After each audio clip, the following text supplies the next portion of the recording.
So I wanted to give you an update on the browse plot. Those of you who remember in February, I was going to cut all these dead trees down in this little area. So I cut the trees down and I cut all the red osier dogwood. And as you can see, everything grew back. Very nice. It's full. You can see the dogwood now is down to browsable level. And they have been coming through here and browsing all this pretty hard. You can see on this one here, there's some stuff missing. So this I would say was a success. I did plant those oak trees. I got the oak trees from Native Nursery. This is a sawtooth. Both my sawtooth are making it out of the tube. So they've had about, 2.5 to 3 feet of growth. I have had to come out and water them every Saturday. There is a little stream that runs up in the front here. So if I didn't do that, I would have lost them. I lost 3 because I was just negligent, and I must have just missed them 1 week, and it was so dry and hot that they just died. So the remaining oak trees are doing very well. All the regeneration from the ash trees is coming back, and that's all getting browsed on now. So I would say it was a success. I'm probably going to come through to this little spot over here, cut some of those dead trees out. I just don't want them falling. There aren't too many over there. I have to come through and mark them so that I know which ones they are, and maybe cut some of the dogwood back like I did over here. Like I said, they've been all through here browsing on this. So it's really good for my little clover plot I have, so they're not hammering that. I put this water feature in yesterday. I don't know what else to do with those pools. My grandkids are too big now to use them, so we'll see if it works. I don't know. It's water, but they really like this one over here, this dogwood. I think it's because one of their main trails. They just hammer on this guy all the time. So this here's a Nuttall oak. I think by the end of the year, end of the summer, I think they're all going to be poking out of these tubes. So like I said, I just got to water them I come out every Saturday and water them.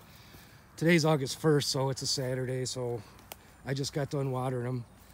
So I clear cut this little section too. It was all dogwoods, just like everything else around here, really high.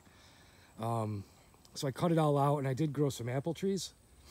So I have 4 apple trees in here. They're doing really well. Again, I water them every week. I recommend if you put trees in, you got to water them and you got to mulch them. I think between the mulch and the water just really kept them. It was so hot in the June. We're supposed to get some rain tomorrow, but you still got to water them. I use a 5-gallon bucket, dip it in the creek, and each one gets about 3.5, 4 gallons a week just for that deep watering so the roots will grow. This is a little food plot, little clover plot. This was my very first one I put in. It's a tiny little thing, but it gets used a lot. You can see I got to cut it. This is the first year that I've had to cut so much. I think it's because of all that browse. They're not hitting this as hard as they used to because it was the only food source around. There's a beautiful, mature, wild apple tree. It's loaded every year. I did trim it a little bit. Not a lot. I just opened up the middle a little bit, and it's responded very well. Looks like there's a grapevine in there I got to get out too. So this apple tree over here, this is a Golden Delicious. Unfortunately, its pollinator didn't make it. As you can see, it's big enough to, it's mature enough it should produce, but there's no pollinators. I thought that big one in the corner would, I thought that guy would pollinate it, but it doesn't. So that's why I put the other apple trees in, help that pollinate as well. I got a Granny Smith in, so that's it's pretty early, so hopefully it pollinates it. This will be a great site in a couple years when all this grows up, all the apple trees. I was gonna put persimmons in here, but I couldn't find any from a place I go. I get all the oak trees from Native Nursery. I get the apples from Stark Brothers. I was gonna put, like I said, put persimmons in, but where I go, they were out of them, so I still might put a couple persimmons in here. I don't know if there's gonna be enough room. I'd like to take that wild Flora Rose out. That's gonna be a job and a half to do that. That thing's a beast. So I don't know. We'll see. I'll keep you updated. And I do have a Jeff Sturgis vine scrape. Not being used very much, but it's new. I don't know. They'll find it. I got a camera on it to watch it. I put a scrape on it. Scrape scent. I put the active scrape. I don't know. That's what Steve Bartlow uses on one of his channels. So I keep it wet, and they'll find it eventually. Of course, I got my stand up in that pine tree, so everything's pretty close. All right. Well, thanks a lot for watching. And oh, I got to ask a question. I don't know if you guys are woodsmen or not, but I've noticed on all my ash trees this year, I don't know if it happens every year because I don't usually pay attention.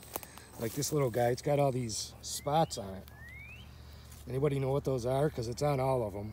I don't know if it's a disease, it's something that happens naturally, but all my ash seem to have those spots on it. If anybody knows, just leave a comment so I know. It's not like I'm going to treat them or anything, but all right. Well, that's it. Thanks for watching. Hit the like button if you like it.